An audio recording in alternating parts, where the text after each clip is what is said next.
Hello everyone, good morning. कैसे हो? Hope करता हूँ आप सब लोग अच्छे ही होंगे। सो फ्रेंड्स, जनरल साइंस यानी कि जीएस की स्पेशल क्लास में आप सब लोगों का बहुत बहुत स्वागत है। आज की इस वीडियो में जीएस का टेस्ट लूँगा, special UP BEd entrance exam 2023 के लिए। इन प्रश्नों को आप लोग नोट भी कर सकते हैं। 40 में से देखिए आज आपके कितने क्वेश्चन करेक्ट होते हैं। ठीक है, ये आज जीएस का टेस्ट है, जीके का नहीं, जीएस का। ठीक है, और यहाँ पे डेली क्लासेस की टाइमिंग आप सब लोग देख सकते हैं। स्टार्ट करें क्लास को भाई। चलिए, ये 160 वाला क्रैश कोर्स अभी तक आप लोग परचेज नहीं किए तो परचेज कर लेना। इस वीडियो के डिस्क्रिप्शन बॉक्स में लिंक दे दिया हूँ। ठीक है, चलिए सभी लोगों को भाई गुड मॉर्निंग। वीडियो को लाइक कर दो, शेयर कर दो। चलिए, सबसे पहला प्रश्न है कि गाय के दूध में किसके कारण पीलापन रहता है? बताइए, गाय के दूध में किसके कारण पीलापन रहता है? केसीन के कारण, या लेसीन के कारण, या कैरोटीन के कारण, या कोई नहीं? पहला का जवाब देने का प्रयास करेंगे। अगर आपको आंसर सोचने का ज़्यादा समय चाहिए तो आप लोग वीडियो को रोक भी सकते हैं। और 2023 में बेहतरीन अंकों के साथ अगर आपको बीएड में एडमिशन लेना है तो चैनल को सब्सक्राइब ज़रूर कर लेना। इस चैनल से आपको निश्चित ही मदद मिलेगी। जो भी यूपी बीएड एंट्रेंस एग्जाम की अपडेट है कि वो अपडेट आपको सबसे पहले हमारे चैनल के माध्यम से ही देखने को मिलेगी। दो, यहाँ पे देखिए, गाय के दूध में किसके कारण पीलापन रहता है? कैरोटीन के कारण होता है। तो यहाँ पे पहला का बी आपका बिल्कुल करेक्ट हो जाएगा। यहाँ पे केसीन शब्द आपको दिख रहा है ना, केसीन से क्या होता है बताइए भाई सब लोग, केसीन से क्या होता है? बहुत अच्छे, बाकी क्लासेस आपको प्लेलिस्ट में मिल जाएंगी। प्लेलिस्ट में आपको सारी की सारी क्लासेस मिल जाएंगी। बताइए केसीन के बारे में आप क्या जानते हैं?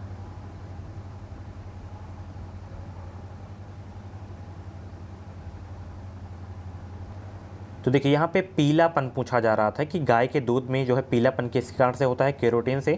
अब देखिए, जो दूध का रंग सफ़ेद होता है वो केसीन के कारण होता है। ठीक है, तो ये भी आप लोग नोट कर लेना अलग से। ठीक है, चलिए, HIV की खोज किसने की? बताइए सभी लोग भाई, HIV की खोज किसने की? बहुत इंपॉर्टेंट क्वेश्चन है।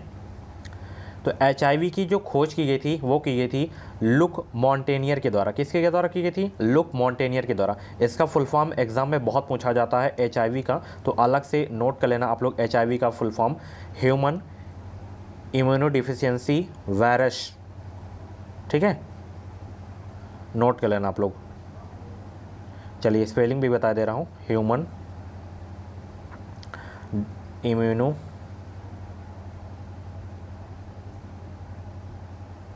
डिफिशियंसी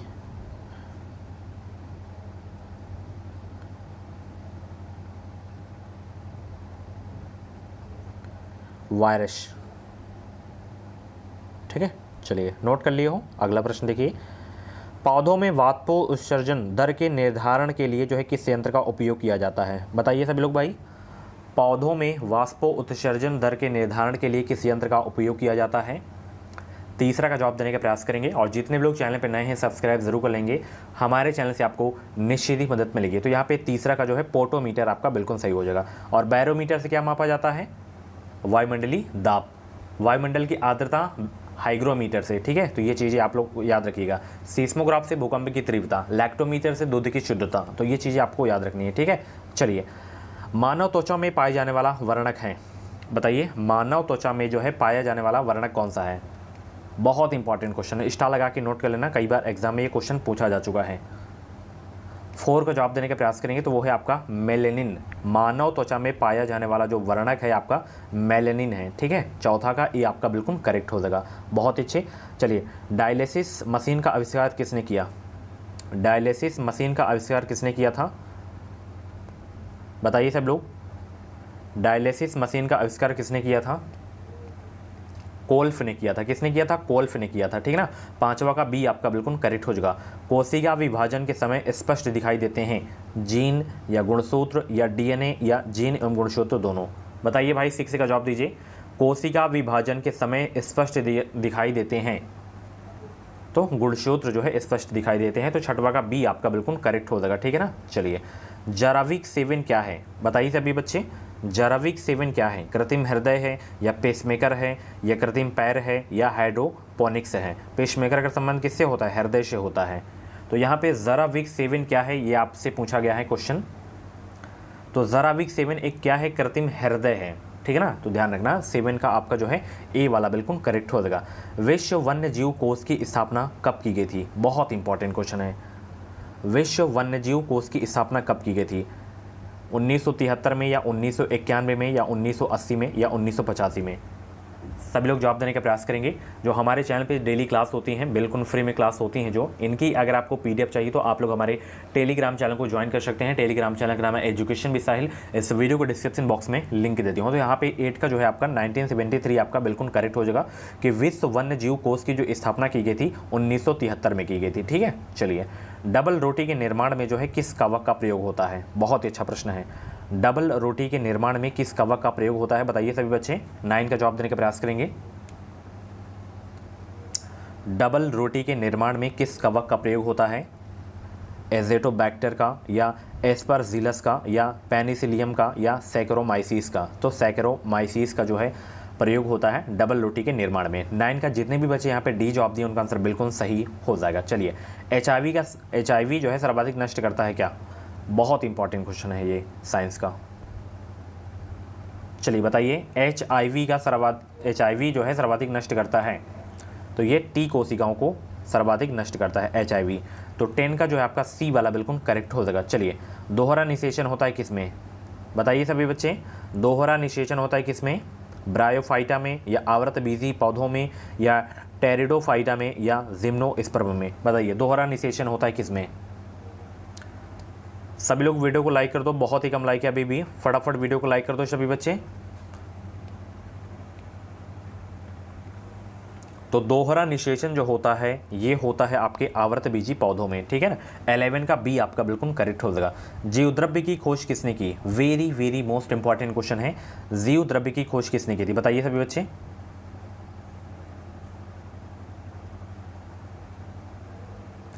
तो जीव द्रव्य की खोज की गई थी वोगो वॉन मोल के द्वारा। ठीक है, चलिए, बहुत अच्छे। विश्व मलेरिया दिवस मनाया जाता है। देखिए, महत्वपूर्ण दिवस से आपके एग्जाम में 100% क्वेश्चंस आएंगे और महत्वपूर्ण जितने भी दिवस हैं अब नए पूछे जाते हैं। तो ये करंट अफेयर की मैराथन क्लास में मैं क्वेश्चन करवाया हूँ। ठीक है ना, ये टॉपिक तो मैराथन वीडियो जाके देख लेना करंट अफेयर वाली, उसमें से क्वेश्चन 100% छपेंगे आपके एग्जाम में। चलिए बताइए, विश्व मलेरिया दिवस मनाया जाता है। और एक बात नोट कर लीजिएगा, यूट्यूब क्या करता है, एक दिन में केवल 3 वीडियो का ही नोटिफिकेशन भेजता है। तो 3 क्लास तो मेरी ऑलरेडी हो ही जाती है दिन में, तो इसके अलावा और भी कभी कभी जब टाइम मुझे मिलता है तो मैं 1-2 अपलोड कर देता हूँ और भी क्लास। तो एक बार करना क्या है, दिन में आपको एक बार चैनल को ज़रूर आप लोग चेक कर लिया करें। ठीक है, एक बार, ऐसा ना हो कि कोई क्लास होके छूट जाए।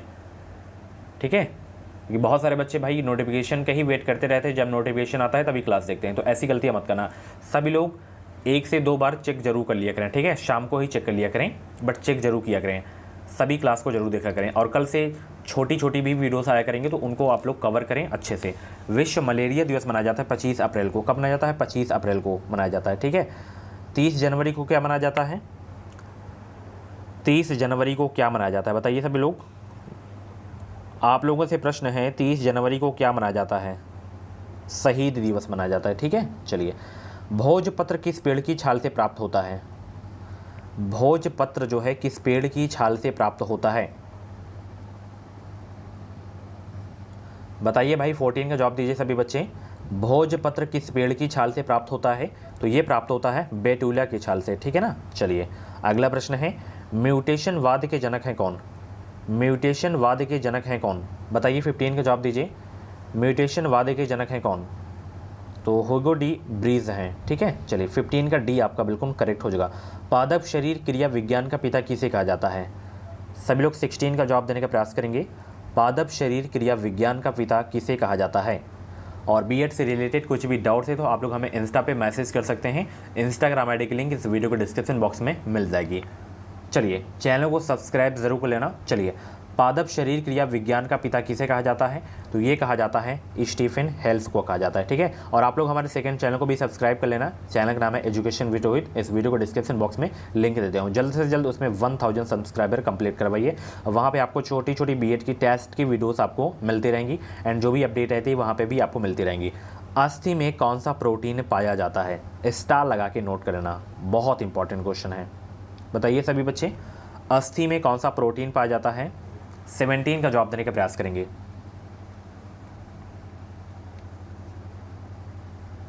तो अस्थि में ओसिन प्रोटीन पाया जाता है, ओसिन। 17 का सी आपका बिल्कुल करेक्ट हो जाएगा। कवक विज्ञान के जनक हैं कौन?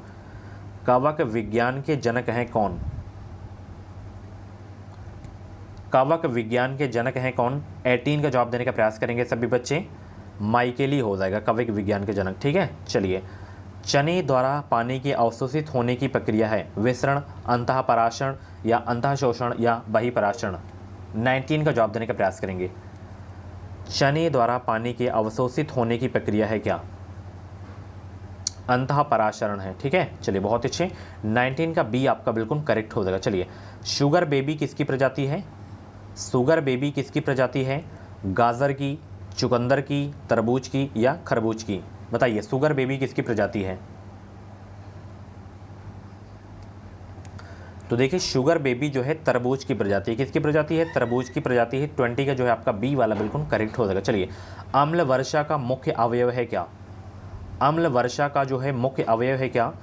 कार्बोनिक अम्ल है या सल्फर डाइऑक्साइड है या एसिटिक अम्ल है या हाइड्रोक्लोरिक अम्ल है? बताइए, अम्ल वर्षा का मुख्य अवयव क्या है? 21 का जवाब दीजिए सभी बच्चे। सभी को भाई गुड मॉर्निंग। वीडियो को लाइक करते रहो, शेयर करते रहो सभी बच्चे, और लास्ट में अपना स्कोर भी जरूर बताइएगा। 40 में से जितने भी आपके क्वेश्चन करेक्ट हुए हैं।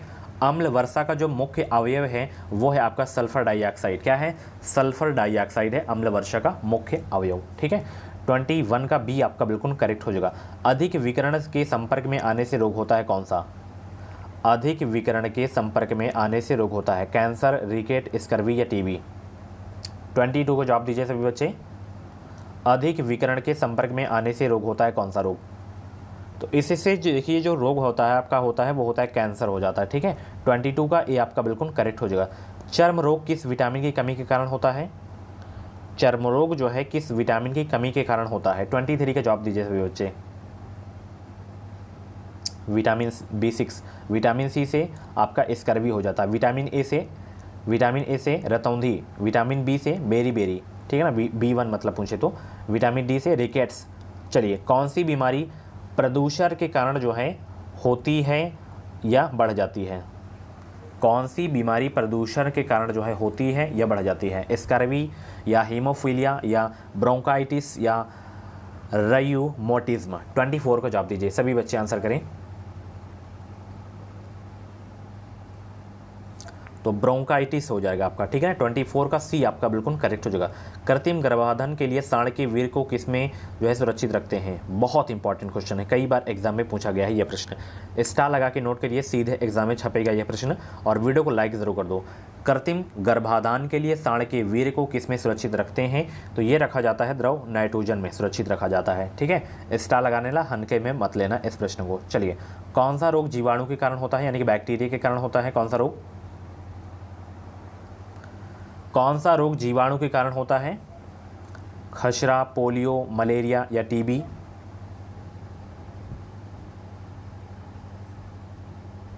तो टीबी जो है जीवाणु के कारण होता है, ठीक है, तपेदिक। चलिए, डी आपका बिल्कुल करेक्ट हो जाएगा। चलिए, समसूत्री विभाजन होता है किसमें? समसूत्री विभाजन होता है किसमें? 27 का जवाब दें सभी लोग। समसूत्री विभाजन होता है किसमें?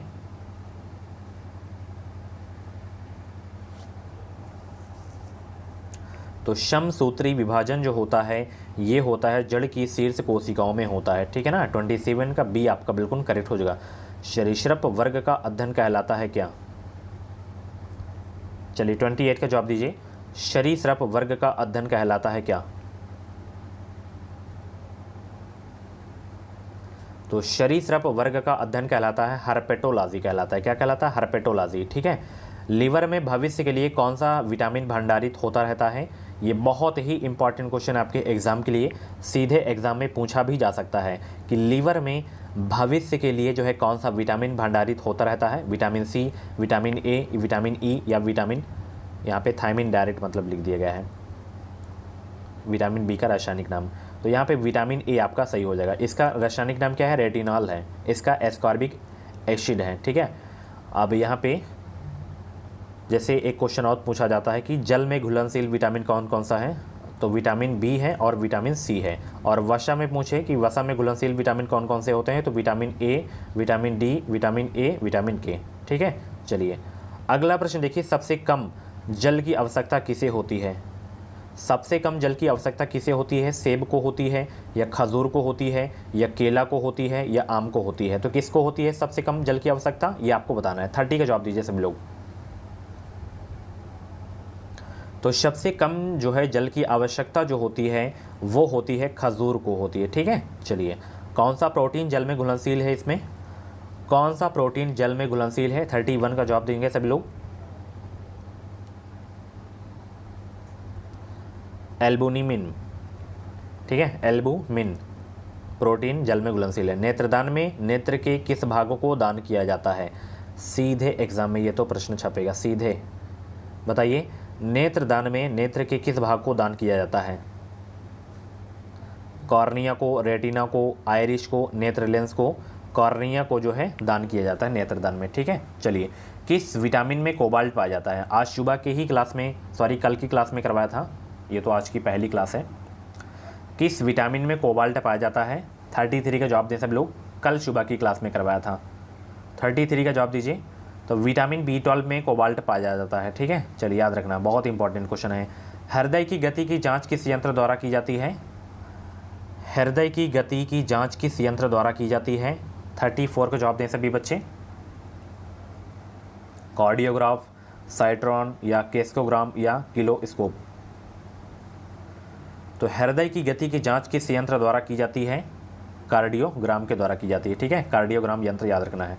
कपास प्राप्त होता है किससे? कपास जो है प्राप्त होता है किससे? 35 को जवाब दें। कपास प्राप्त होता है किससे? तो कपास प्राप्त होता है बीज से। किससे प्राप्त होता है? बीज से प्राप्त होता है, ठीक है। चलिए, शुक्राणु का निर्माण कहाँ होता है? सभी बच्चे आंसर करें। शुक्राणु का निर्माण कहाँ होता है? वृषण में, शुक्राशय में, अंडवाहिनी में या अंडाशय में? तो शुक्राणु का जो निर्माण होता है ये होता है आपका वृषण में होता है, ठीक है ना। 36 का ये आपका बिल्कुल करेक्ट हो जाएगा। शरीर की सूक्ष्मतम इकाई क्या है? केंद्रक, जीवद्रव्यकला, कोशिका, माइटोकॉन्ड्रिया। शरीर की सूक्ष्मतम इकाई क्या है? तो शरीर की देखिए जो सूक्ष्मतम इकाई है वो है आपका जो है कोशिका। 37 का बी आपका बिल्कुल करेक्ट हो जाएगा। अंडे के किस भाग में प्रोटीन की मात्रा अधिक होती है? बहुत ही इंपॉर्टेंट क्वेश्चन है, कई बार एग्जाम में ये क्वेश्चन पूछा भी जा चुका है कि अंडे की किस भाग में प्रोटीन की मात्रा अधिक होती है? योक में या एल्बुमिन में या सेल में या कोई नहीं? तो ये होता है आपका जो है योक में, ठीक है। चलिए, मनुष्य को सर्वाधिक ऊर्जा प्राप्त होती है कहाँ से? प्रोटीन से, विटामिन से, वसा से या कार्बोहाइड्रेट से? बताइए सभी बच्चे, बहुत इंपॉर्टेंट क्वेश्चन, स्टार लगा के नोट कर लेना इस प्रश्न को कि मनुष्य को जो सर्वाधिक ऊर्जा प्राप्त होती है वो कहाँ से प्राप्त होती है? कार्बोहाइड्रेट से प्राप्त होती है। 39 का डी आपका बिल्कुल करेक्ट हो जाएगा। चलिए, लास्ट क्वेश्चन इस क्लास का है कि शरीर में वसा का संग्रहण मुख्यतः होता है प्लीहा में, चर्बी में, हड्डियों में या मांसपेशियों में? बताइए, लास्ट क्वेश्चन का आंसर दीजिए सभी बच्चे। शरीर में वसा का संग्रहण मुख्यतः होता है चर्बी में होता है, ठीक है ना। 40 का सी आपका बिल्कुल करेक्ट हो जाएगा। अब आप लोगों से प्रश्न है, कि किस विटामिन के कारण जो है बाल सफ़ेद होते हैं? विटामिन B3, विटामिन BE या विटामिन D या विटामिन A? तो जिस विटामिन की कमी से जो है बाल सफ़ेद होते हैं उस विटामिन का नाम बताइएगा आप लोग, ठीक है। और 40 में से जितने भी क्वेश्चंस आपके करेक्ट हुए हो कमेंट बॉक्स में नाम स्कोर भी अपना जरूर बताइएगा। और आज की ये क्लास कैसी लगी कमेंट बॉक्स में अपना फीडबैक भी जरूर दीजिएगा। बाकी हम मिलते हैं दोपहर वाली क्लास में। Thank you so much. Channel को सब्सक्राइब कर लीजिएगा और बेल आइकन को ऑल पे प्रेस कर लेना ताकि जो भी अगली क्लास हो या अपडेट आए वो अपडेट आपको मिल सके। Thank you so much. Bye bye, take care. Revision करते रहें, मस्त रहें, खुश रहें। बाकी जो क्लास हो गई हैं उन क्लासेस को आप लोग देखते रहें समय समय से।